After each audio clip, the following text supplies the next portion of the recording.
Dubai में एक के बाद एक 2 धमाके सुने गए हैं। अबू धाबी और दोहा में भी धमाके सुने गए हैं। आपको बताते चले, अबू धाबी ये वही जगह है जहां पर एक बहुत बड़ा मंदिर जिसका उद्घाटन प्रधानमंत्री नरेंद्र मोदी की ओर से किया गया था। हालांकि जिस तरह के हालात बने हुए हैं, अबू धाबी के उस मंदिर को फिलहाल के लिए बंद रखा गया है। अबू धाबी और दोहा में भी धमाके की खबर सामने आई है और दुबई में भी लगातार धमाके हो रहे हैं। आपको बताते चले, दुबई एक ऐसी जगह है, दुनिया भर के जो अमीर लोग हैं वो बहुत बड़े पैमाने पर यहां पर निवेश करते हैं, पैसा लगाते हैं। ये वो हिस्सा है जहां पर भारत की ओर से भी बहुत पैसे वाले लोगों ने जाकर निवेश कर रखा है। वहां पर एक के बाद एक धमाके का होना सबसे नीरज, आपके पास आते हुए, सुरक्षित जगहों में से एक माना जाता रहा। अबू धाबी, दोहा हो, दुबई हो।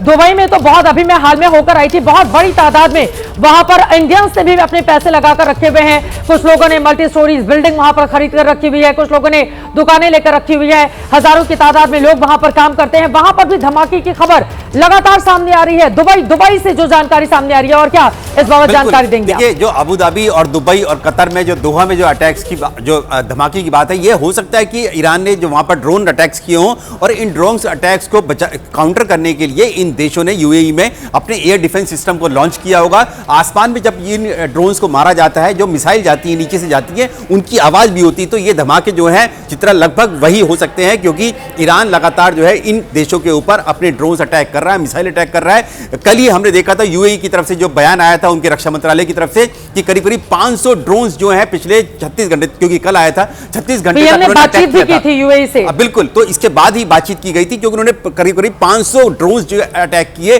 150 के करीब मिसाइल अटैक करी थी यूएई के ऊपर। उन सबको काउंटर किया गया। उन्होंने कहा 90% के करीब जो है इन ड्रोन्स को काउंटर कर दिया गया था। लेकिन कुछ जो थे, जैसे हमने देखा था एयरपोर्ट पर जाकर गिरा था, एक यूएई के एयरपोर्ट पर गिरा था, तो डेब्रिस भी अगर ऊपर से गिरती है तो वो भी नुकसान नीचे पहुंचा देती है। यानी कि मलबा जब ऊपर से गिरता है किसी भी मिसाइल या ड्रोन का, वो भी नीचे आकर इंपैक्ट करता है, उसका नुकसान होता है। अबू धाबी में, दुबई में धमाके की खबर है। दोहा से भी इसी तरह की खबर सामने आ रही है, जो यकीनन बहुत ज्यादा चुनौतियां यहां पर सामने रखने वाली है। अगर खाड़ी देशों में एक के बाद एक, आपको बताते चले, 8 अलग अलग देश हैं जहां पर अमेरिका ने अपने सैन्य बेस बनाकर रखे हुए हैं और वहां पर ईरान की ओर से लगातार हमले किए जा रहे हैं, इजराइल के साथ ही साथ। इसके जरिए आप समझ सकते हैं कि हालात क्या